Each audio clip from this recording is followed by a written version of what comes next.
known the speakers for many years. They are the world-renowned experts in their countries.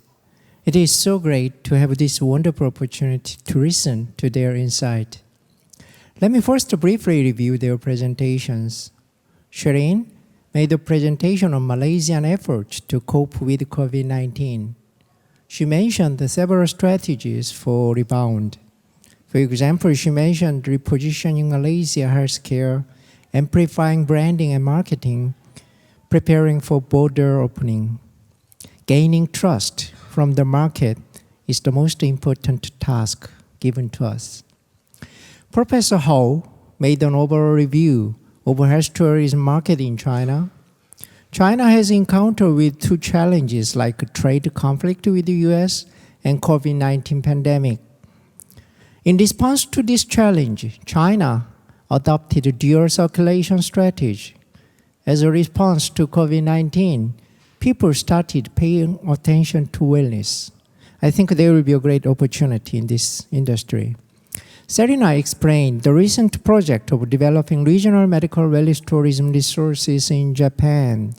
She mentioned the local governments do not have a professional expertise for developing international programs.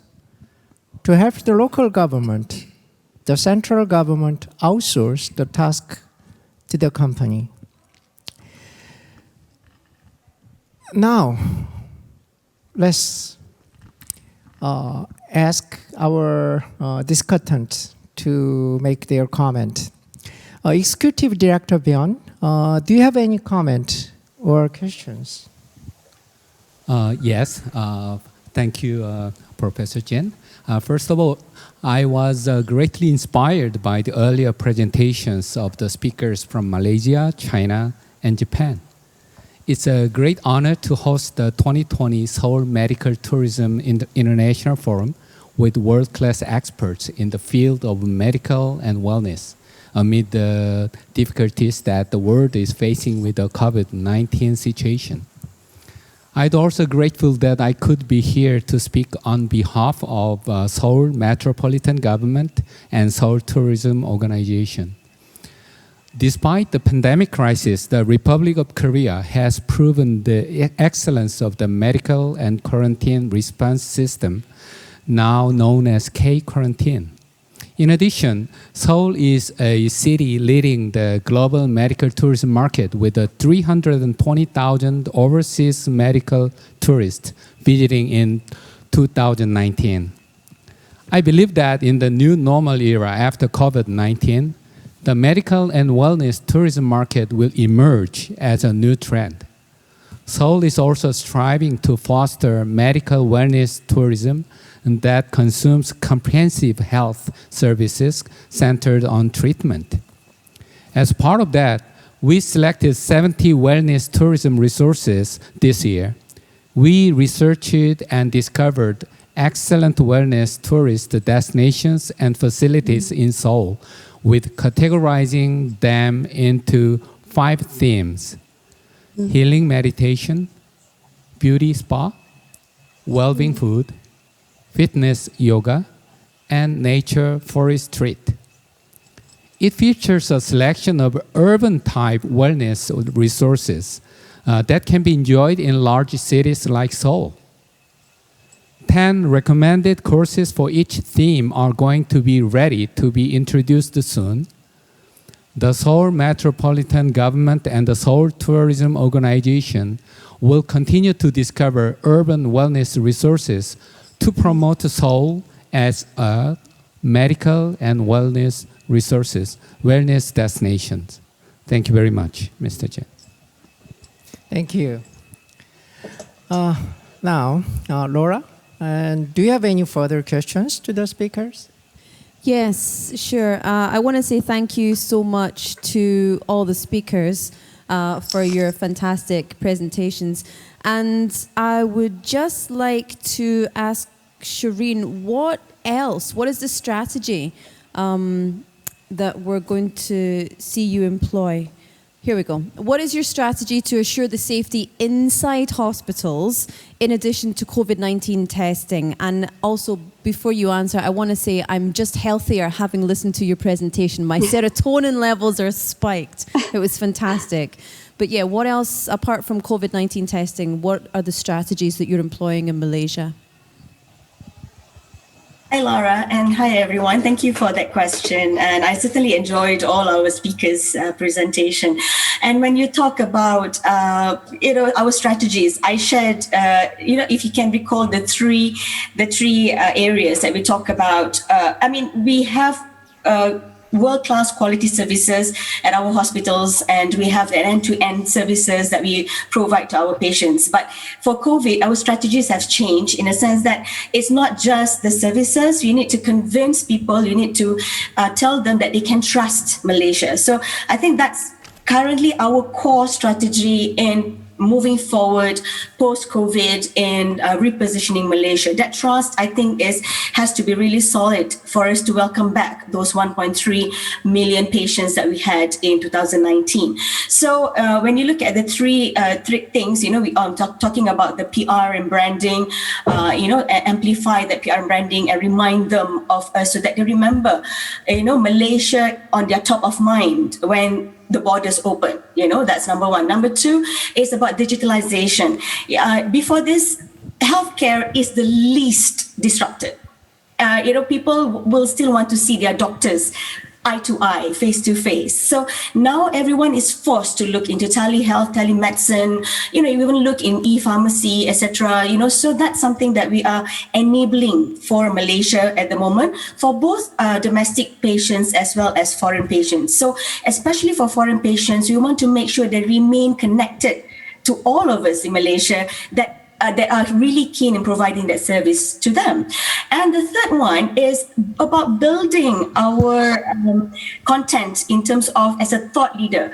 Not only building trust is not just about the quality of service. It's not just about the end-to-end service. It's also about knowing that Malaysia is in the forefront in the content and also in the thought leadership of medical and medical travel and medical devices. And currently, Malaysia is the biggest, for example, rubber gloves producer. That is important now in the times of COVID. We need all these PPEs, etc. So being the top producers in those are also building that trust for Malaysia. So we are putting all these success stories, all the things that Malaysia is leading to be branding Malaysia and reminding people that Malaysia is has a thought leadership in healthcare.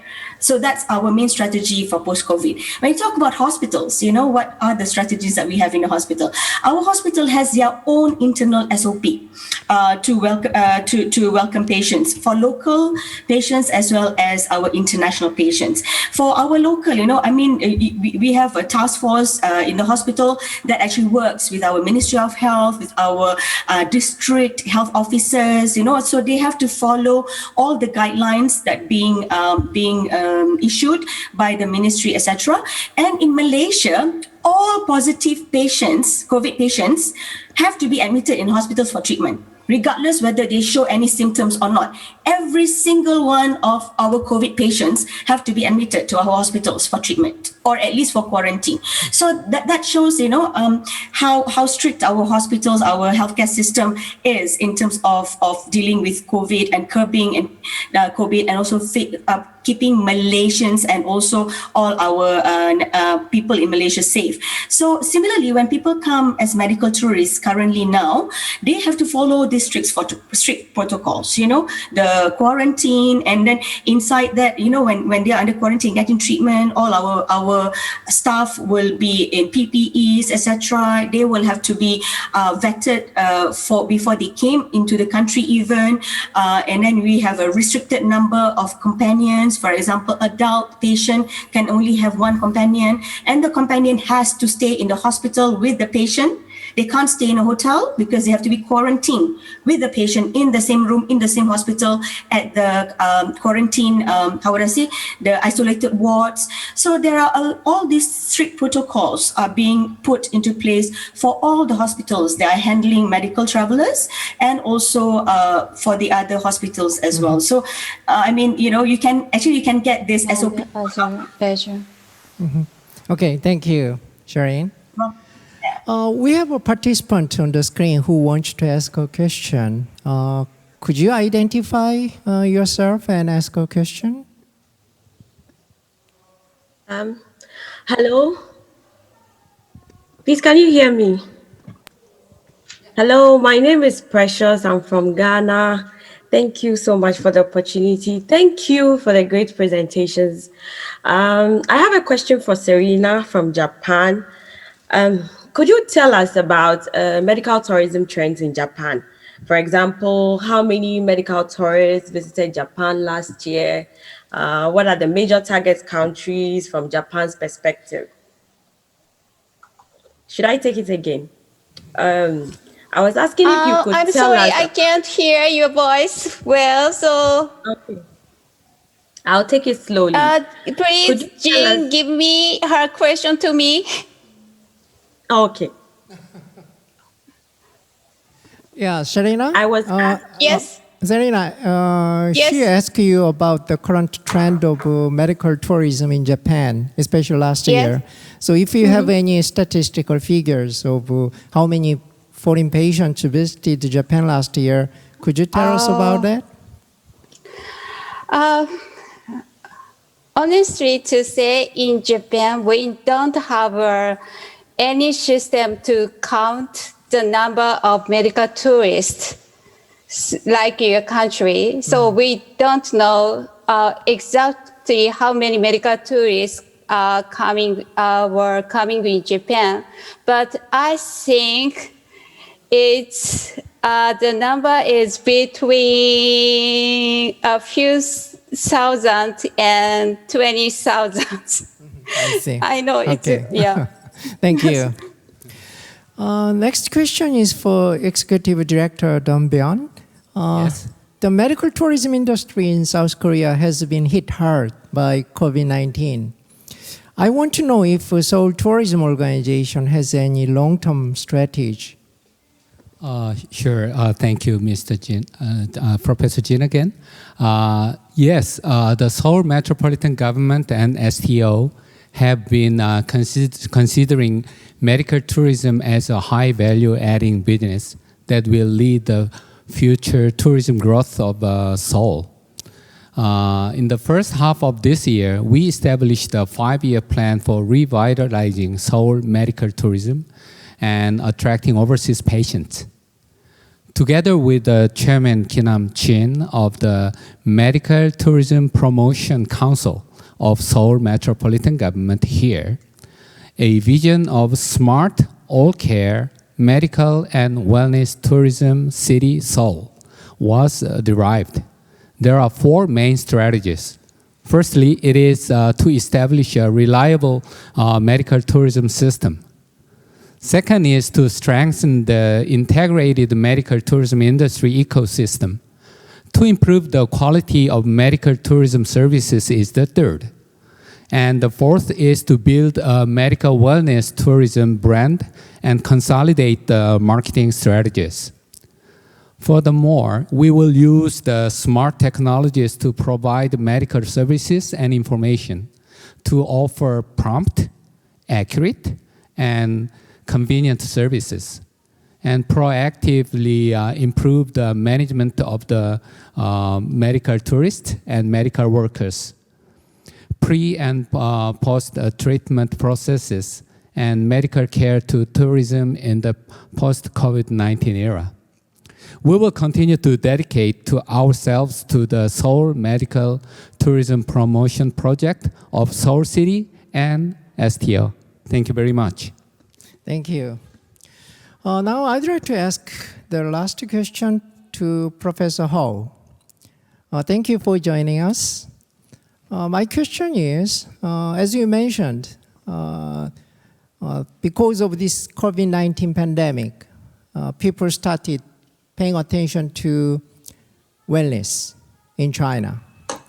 So what would be the popular or representative wellness services in China? I know, of course, the Chinese traditional medicine is a very strong product. Could you tell us a little bit about it? Yes, thank you, Professor Qin. And, in China, actually, we understand what are our advantages. I think we are not going to compete in the world market in Western medicine service, but we will focus on TCM, wellness or recreation tourism. Currently, there are several sectors which are very popular. One is TCM, recreation tourism.